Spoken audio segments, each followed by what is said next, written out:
Hi guys! Welcome to my vlog. So for today's video ay gumagawa ako ng yelo ngayon. Dahil syempre wala ng yelo kaya gagawa ako.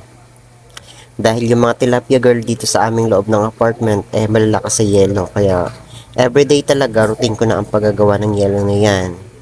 Ang nagagawa ko nga pala ng yelo, almost minsan 50 pesos yung nabebenta namin. Maximum na yon. Minsan, pag malakas, mas higher.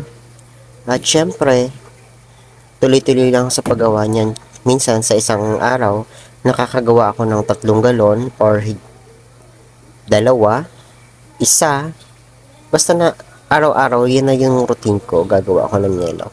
Dahil nung napag-boring ako, wala akong ginagawa.